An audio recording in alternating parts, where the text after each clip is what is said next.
What's up, guys? Doug Polk here, and welcome back for another edition of The Lodge. And today we're doing something a little bit different. I'm going to show you guys what happens on Wednesday at The Lodge. We play a 20-40 mixed game, and here's the catch. You can call any game you want, even if it doesn't exist. Here is just a small sample of games that we play over in the mixed game. Omaha 8 or better. 5-card Omaha 8 or better. 6-card Omaha 8 or better. Stud Hi Low No Qualifier. Badusi. Badacy. Oklahoma.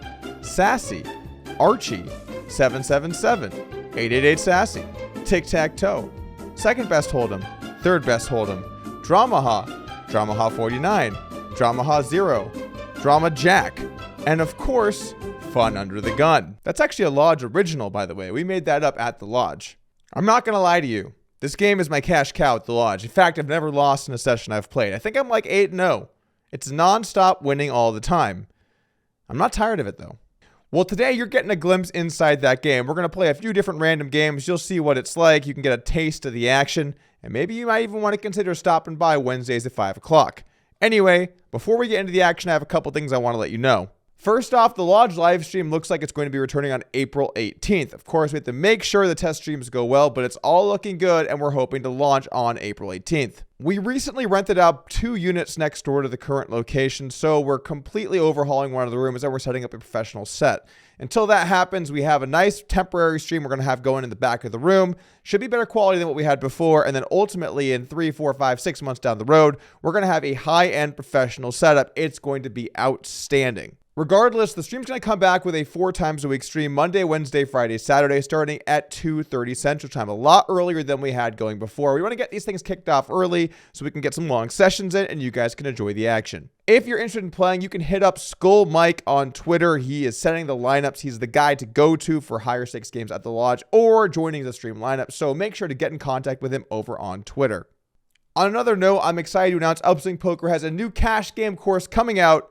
Elite Cash Game Exploits with Uri Peleg. Uri is a successful high-stakes poker player and coach from Israel. If you want to learn more from Uri, I'll put a link in the description below, or you can check out my podcast coming up with Uri in just a couple of weeks. All right, with that out of the way, let's go ahead and jump into these really stupid games we're about to play. That's going to make them want to watch the video.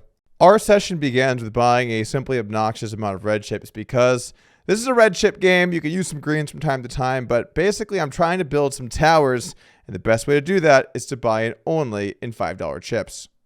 Here's a picture I took of my chips. It's a lot of chips.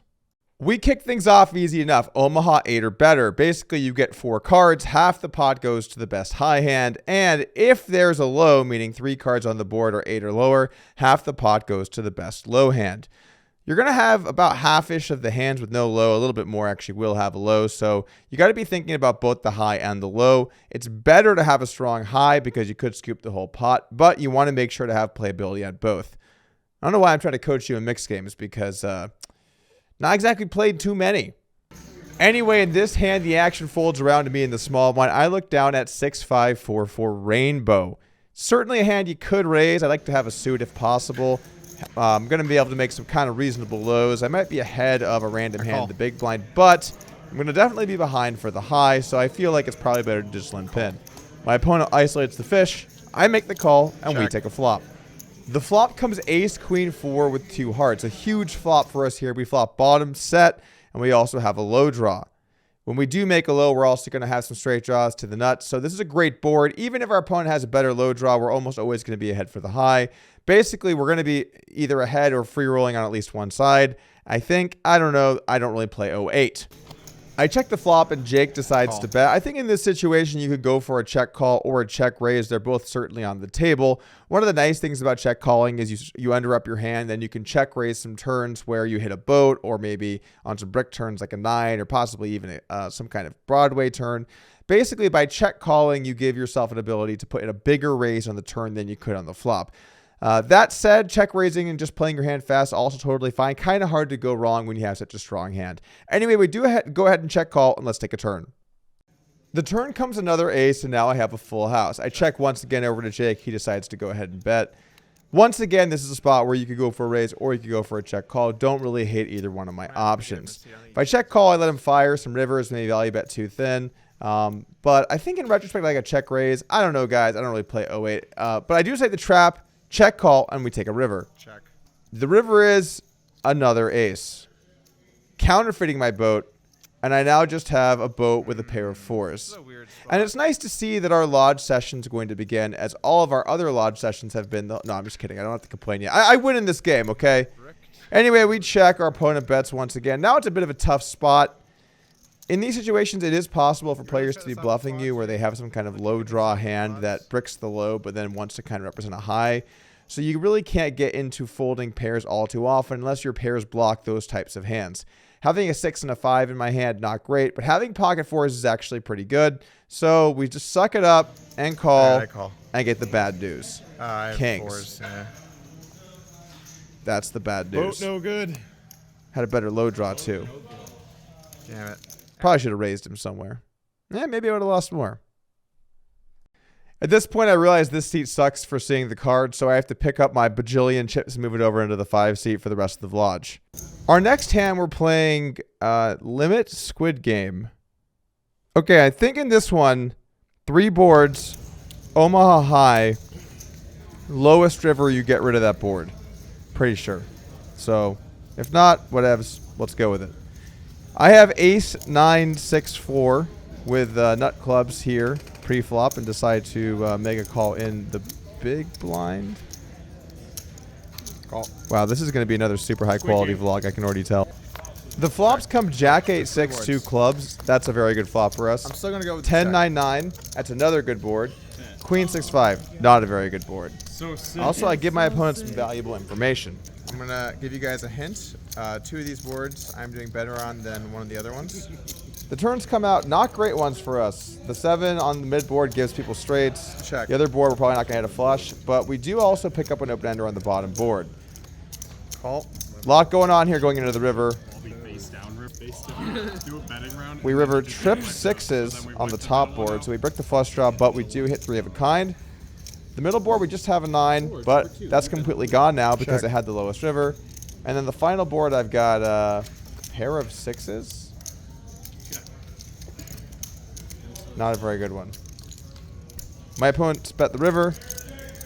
I make the call. I call. I have a 6 over here. 6? Do I get half? Scoop. Yeah. 3 6s with an ace kicker. 3 6s with an ace kicker is good. We chop up someone in the middle. I'm not gonna just even pretend to know strategy this one, guys. It's insulting for everyone. Next game up is Ducky Raz, which is deuce 7 Raz, 5 card, 1 draw after 5th. So basically, it's going to be best 5 card low. It's played. It's a stud game. Stud played as Raz, but instead of getting 7 cards, you get 5. However, you can get rid of some cards at the end. It's deuce to 7, so straights and flushes count against you. So you need to make sure that you are playing the right game, which can happen to people. Sometimes you play the wrong game, gets expensive. Although I did that once, it's paid off for me in the long run. In this hand, the king that's face up completes. He has to bring in money in order for the action to begin. We got a $5 ante in effect, so 35 out there in the middle to try and win.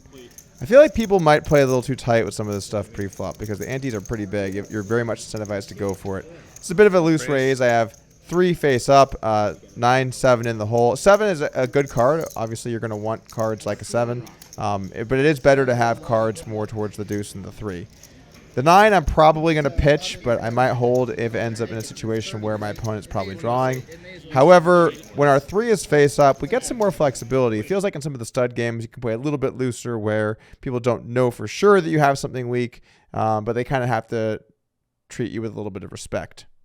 Everyone else folds, and we decide to take a heads up, I guess, 4th Street. It's not a flop. Anyway, he gets dealt an 8. We get dealt a 7, so our board is ahead of his now. He also has 2 diamonds, so it's going to be a bad card for him. A little worse for him than my offsuit 7. He checks, I bet. He calls. Turn, things continue to get better for me. I have a 6. He has a 9. Now, the thing is, we're not getting any more cards, so he could just basically be totally dead. It starts on you. Bet. And then now you're going to declare first, Doug. I just want to take a moment here and talk about my hand because it's kind of confusing. So I paired on 4th. I paired my 7s. My opponent doesn't know that, and my board is substantially better than his. So basically, I decided that I'm going to continue to represent strength. Like I had a hand like deuce 3 or deuce 4 in the hole, or deuce 5 in the hole, or 4-5 in the hole, and or maybe even an 8. And I'm going to continue to fire and try and get my opponent to fold his hand. After I bet on 5th and he calls and I pat, I'm hoping he draws so that I can bet again and try and bluff to get him to fold something that's going to be ahead of me. I'm pat. However, it ends up going pat, pat. That means he has a hand that essentially he thinks he might win. I might be bluffing. I might have paired and be doing exactly what I'm doing. And so he wants to try and get me to bluff, and then he can call and show down. Now, in theory, occasionally when he just pats here, he should just fold the river. But I also think that people hate folding in general, but they especially hate folding when it's $10 or $40 into hundreds of dollars. And then they especially hate folding when it's going to be on a vlog that they get to see. And if they get bluffed, they just folded for $40 and $300 on the internet. So for those reasons, I decided to shut it down and give up on the river. A prudent decision, if I could say so myself. All right. And then now it's Doug's opportunity to bet. I check. I lose. That's the kind of strategy you need to beat these games. Pretty high level stuff. This next hand might be my favorite from the entire session. Let's jump into it. Our action kicks off on 3rd with me putting in a raise versus a face-up 6. Now, normally you should know the dead cards, but I'm way, way, way not in that level, so it doesn't matter.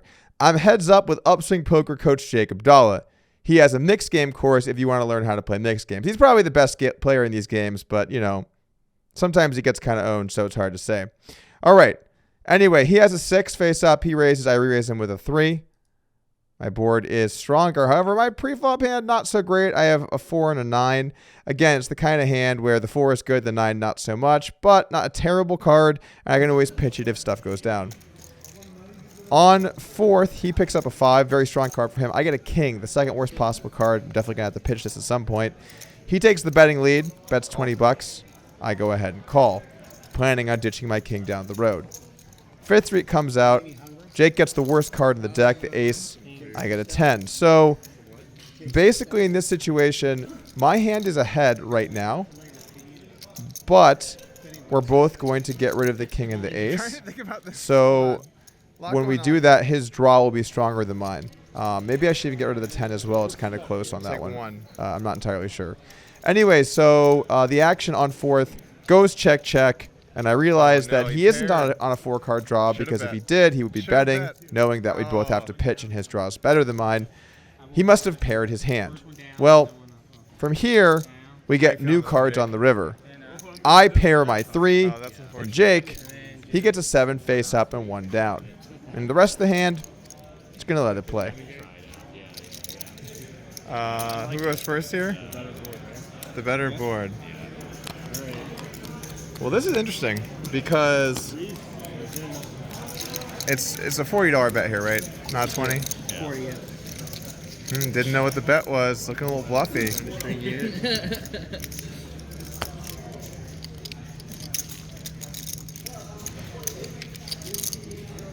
But you can bet any high card hand for value, obviously. So it's just if you bet every single hand that you got. And I know you don't have, it's very unlikely to have 7 in the hole. So the question is, how often did you pair? It's like 10.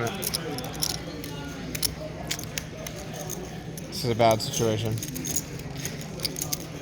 You can just bet anything for value. Organic.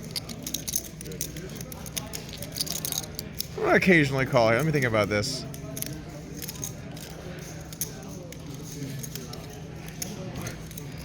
Do actually I ever get to call here? How many outs is it to pair? Let me think about that. You have 2 of your cards. No, you could have a 7 for sure. All right, just pay me my money. I'll just pay you off. I call. Yeah, that's it. Yeah. Woo! All right. Nice. I love this game, Ducky Rat. And if you would like to learn more from Jake Abdallah, head on over to Upswing Poker for the Jake Abdallah Mixed Course. This guy is one of the best mixed game players in the world. Only the best can compete at this level. Definitely going to want to learn from Jake. You know, or maybe me. Once I learn all the rules. Next up is Omaha Zero. If you've not heard of Omaha before, here's how the game works. It's an Omaha game that has a drawing component to it. Half the pot will go to the best Omaha hand at the end of the hand, normal flop, turn, river. Half the pot goes to the best drawn hand. What you're drawing to changes by game. If it's just Omaha high, it means your best 5-card hand. So if you had a straight in your hand, that'd be very good. If you had 3 of a kind in your hand, that'd be very good. If you had 2 pair, that'd be pretty good. Just 5-card draw, essentially, and the other half's Omaha. But then there are even weirder Omaha games. You've got Omaha Zero, which is the one we're playing here, where basically you want to get as close to 0 points as possible. Face cards count as a 0, aces are 1, and then all the way up to 10s being a 10. 10s being very bad in Omaha Zero. The closer your number is to 0, the better your hand is. The lowest number wins half the pot at the end. Then you have Omaha 49, which is a very weird one. Basically, you want to get as close to 49 as you can. The best hand pre-flop would be 4 10s and a 9. So you're trying to get bigger cards, but not face cards. Face cards are the worst in that one. What's weird about that game is that 10s and 9s aren't that great in Omaha. They're okay-ish, but then they're really good in the game. So you have to make a lot of decisions about which way you're going.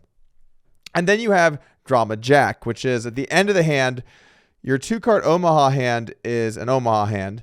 And then the 3 remaining cards in your hand make a blackjack hand. So if you had a 2, 8, and a 10, you'd have a 20. That'd be a very good hand. So if you made the nut flush and you had a 2, 8, and 10, your other 3 cards, that would be a very, very good hand. The reason they're draw games is you get 5, you play pre-flop, and you play flop. After the flop, you can discard as many as you want. Or maybe it's 3 max. I don't know. But yeah, you guys get the idea. It's a split pot game, 5-card draw. Anyway, in this hand, we're playing Omaha Zero, so we want face cards and low card numbers. We open up with ace, jack, 6, 5, deuce, double suited in the mid position or cutoff or whatever it is. I'm not even sure if this is an open. It might be kind of loose. The jack's obviously fantastic. The ace is extremely good because you can play well on both sides. The deuce seems okay. 6 and the 5 are bad cards, so we're going to pitch those at some point, but this might be a fold. I don't know. Anyway, we open it up. We get called in 2 places. We take a flop. It's queen, queen, jack. So this is a very scary board because our opponent should be playing a lot of cards in this neck of the woods. Obviously, we can have both of these cards pre-flop when we raise. I think we're a little more likely to have these because we're the raiser and not the caller. However, it's also a situation where it might just be good to check fold. I really don't know. I'm betting 20 into 120. Can't be that bad to take a stab. Anyway, we do bet the flop. We get a call. And now we have to decide what we want to do. I think in this situation, you definitely want to pitch the 6 and the 5. Those are not great cards to have. I decided to keep the deuce. I think that the deuce is going to be better than an average card I get back, so it seems like a nice card to keep. However, it has no playability for the Omaha high, so maybe you could make an argument to pitch it. I don't know. I think you got to keep the ace, though. So anyway, we decided to pitch the 6 and the 5. Our opponent just draws 1 card, which makes me very worried about how strong his hand is here on the board. We look back at our hand now once we get our new cards, and we see that we've picked up an 8 and a 4, so not great cards to have. Check. Turn comes an ace, which is a very weird card, and our opponent bets. And here I think I just make a straight punt. I think you just have to fold. It's the chance we win the high part of this hand. We basically need an ace or a jack, and we've got a little bit too much in terms of what number we're at, the total for our hand. Our opponent could have drawn a card that's not very good, but it's just too unlikely we're winning any of this pot. This is a slam dunk fold. We're just spewing. But we do end up calling, and then the river is an 8, and our opponent bets once again, and we just punt off some chips again, and we get the bad news because, you know. All right, I call. We deserve to have the bad news. Sometimes the best hand should win. Ace king 3. Oh, ace king, you got me out. How did I play this hand so badly, honestly? Oh, this is brutal. Oh, brutal. All right, well, we got owned. Next up, we're playing Badesi, and I realized I've been learning this the wrong way, and I sometimes mess this up. When there's an ace in the name, aces are good. When there's a deuce in the name, deuces are good. I don't know why I kept thinking of bad aces and bad deuces. People were just trying to troll me. If you're not familiar with this game, half the pot goes to the best Baduki hand, half the pot goes to the best triple draw hand. So There's a lot of strategy in terms of which cards you're drawing. A lot of times when someone is drawing one, it means that they have a Badoogie, but they're trying to make a good triple draw hand. Lot of things to be thinking about in terms of what the draws are. We look down pre-flop ace 4, 5, 5, 6 with a 3 Badoogie. This is a pretty good hand. Aces and 5s are some of the best cards that you can get. Ace, deuce, 3, 4, 5 are all obviously the best cards. 6 is not so hot. However, we also do have a 3-card Badoogie. We're going to keep the ace 4, the ace 4, and 6. Probably all necessary to keep. Possibly want to keep the 5 as well, just so you're drawing to a good triple draw hand. I assume there's some decision making there. We do need a diamond here, though, to have a particularly great hand. Wait, no shit. This is Badoogie. I'm still confused. I'm recording after the session. I'm still confused. Okay, the ace is bad. So what we really want to have here is a deuce. So that ace is terrible. Retract all of that analysis. These are some pretty soft games. I'm just gonna let you guys watch this one. Think about this. Oh god, I'm so bad at figuring out what my cards are. Okay, I'm gonna take 1.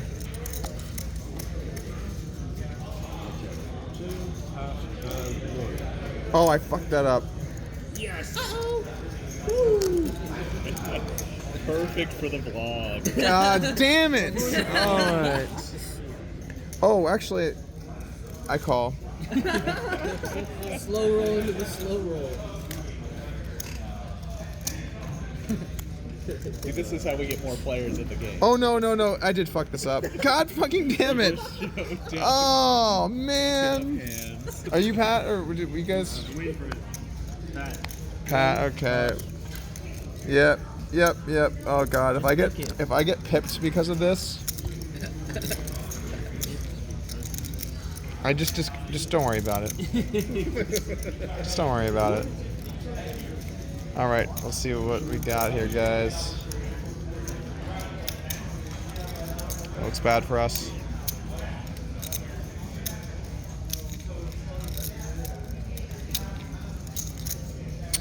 Oh. Oh man, I don't know if I'm supposed to. What am I doing, honestly? What am I doing? Thank you, buddy.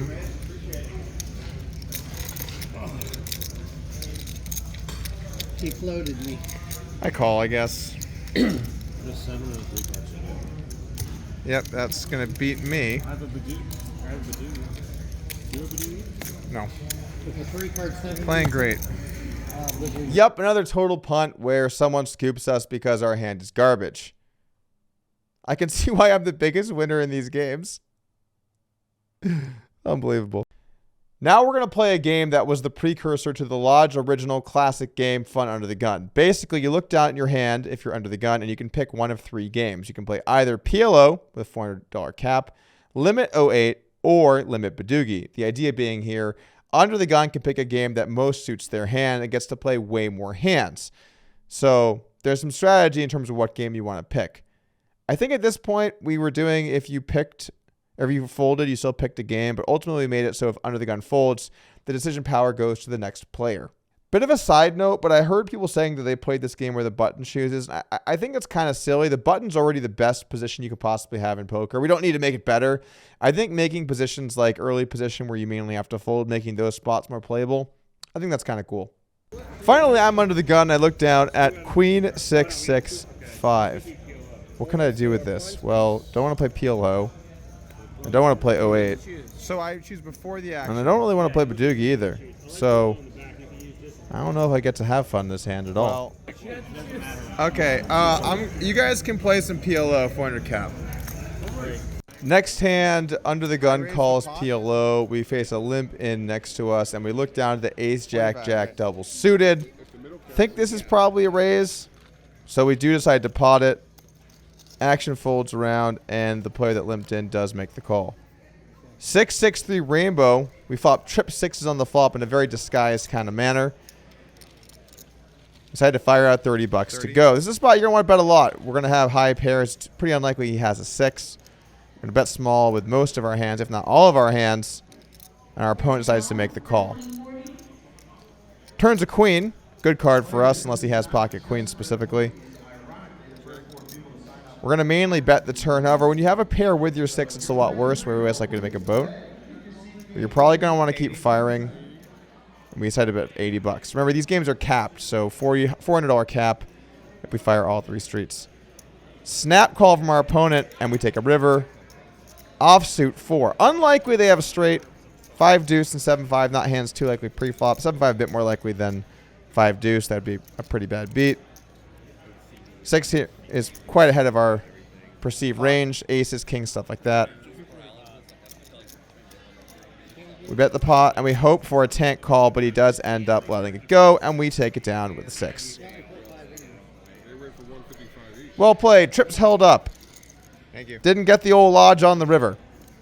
Next hand, we're playing PLO again. We look down at the ace, king, jack, 9 with a nut suit. A very good PLO hand, if I do say so myself. We decide to pot it and get this thing going. We get a caller, and the flop comes 2 kings. 2 kings on the flop. Checks over to us. We go for a small bet, and our opponent does make the check call. The turn's a deuce. Pick up the nut flush draw to go along with our nut 3 of a kind. Opponent checks. We fire once again, and he wisely decides to let it go. Well, wise for him. I would have liked to call there. Next hand, we're playing Badesi. And I look down at 9, 7, 6, 4, 3 deuce. Might be a 6 in there. Maybe a 4 in there. I don't even know. You guys can see it. It's got Badoogie, too. Not a great hand because the aces... Oh, no, we're playing deucey. No, this is a very good hand. What am I talking about?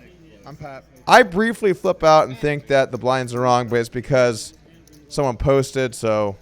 As always, I'm on the ball. Wait, hold on. Did we just play the wrong blinds again? I pat. People draw. I'm not drawing because I got good hand.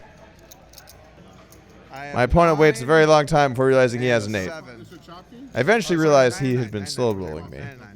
But when an older gentleman takes a while to call and then shows you the best hand, I think maybe he just didn't understand. Eventually, though, I realized this guy definitely understood. Top it up. Next hand, I tune in after some number of draws, which is good because why would I have looked at this before the flop? So I guess I have an 87. I'm doing some betting. I'm putting some chips out there. I've got an 87. Get the bad news. 87. Show it down and win half the pot. Wow, what a vlog we got today, guys. What a vlog. Chop top. Look at all those chips, though. Towers. Next up, we play a game called 3D 2-Card Omaha, which is a game that Bram Cohen over on Twitter had shown me before, and I decided to take for a spin here over at the Lodge. Now, I realized one thing. We probably messed this up because flush should probably be at full house in terms of frequency to make this game balanced, but this shit's already confusing enough. Here's how it works. The flop has 3 cards. That's the same. So basically, you get 2 cards. You have to play both. So it's like Omaha. Flop has 3 cards, but what you have to do is use one of the 3 cards. Turn has 3 cards. You have to use one of those cards. And river has 3 cards, and you have to use one of those cards. So ultimately, you have a 5-card hand. You're 2 in your hand, and then 1 on each board. We look down at Ace of Diamonds, Queen of Clubs, as one of the players has a very, very, very difficult time understanding this game. I can get it because it's a pretty confusing game, but So you're making a 5-card hand. took a very, very long time. Cards will be used. Both of them will be We kick things off by arguing about the rules mid-hand, which is always great. One winner. But we do ultimately decide it should be flops. It should be flops. Boards is too stupid. It's 5 cards. This guy on my right was a character, by the way. He was up to all kinds of funny stuff. At one point, he tried to get us all to go to another card room, and I said, hello? And he said, what? Good times at the Lodge. Anyway, we raise ace queen. Flop comes 10-3-3, so we're going to have to use one of these cards. Obviously does not help us. Interesting thing about having overcards in this game is you're way more likely to pair, right? We have 6 more chances to hit either an ace or a queen. So while this is a brick, pretty unlikely our opponent has a 3.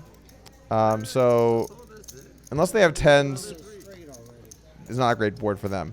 But the flop turn has an ace, so now we have top pair second kicker. We continue to bet. We get the laid out. Overcards are better in this game, I think. All right, whatever, man. Just. Next hand, we have 10-9 offsuit, which should definitely be a fold. So we're in the mix. I think we called the big blind. No, we probably opened this up. Why didn't I film this earlier? Do a vlog. Anyway, we put 20 in on the flop, king, jack, deuce. Have a little conversation at the table. Brian, you gonna at least let me. Like, Thing is, the call flop has a first, or jack, give me so the it gives flop? us some playability on turns. Now we have a I'll edit queen out all too, the so stuff. 9, 10, jack, queen. So we have an open ender where if any of the 3 cards on the river are Okay. a king or an 8, we will have a straight. So our opponent bets. We go ahead and raise. You'll be lying, but just do it anyway. I raise. You'll be lying, but do it. Oh, he was all in. Oh boy. All in for 50. Oh, that was a bad bluff. Under min raising people who were all I have in. a hell of a draw though. I have an open ender. Our opponent thinks it over. He gets the bad news. We have the I got straight. oh no, I did. Oh yeah, I did. And then table's a boat. Straight. I had ace 10. Jack on the first board, queen on the second, jack on the river. I'm really The full house. Oh. That is a boat. Oh wait. That's a boat. Oh my Shipping God, on good over. for you. Wow. Shipping on over. Oh, you're right. All right, one sec. Jack's full of queens. Also the nine. Also no. All right. Definitely. Anyway, that brings us to the end of the vlog. I won something small, I think, and racked him up and checked out. If you want to join this game, every Wednesday at 5 o'clock Central, it runs basically every single Wednesday. So head on over to the lodge, stop on by, and play some dumb games. I play occasionally. Jacob Dahl will be playing basically every week. We'll see you guys over at the lodge. Thanks for tuning in.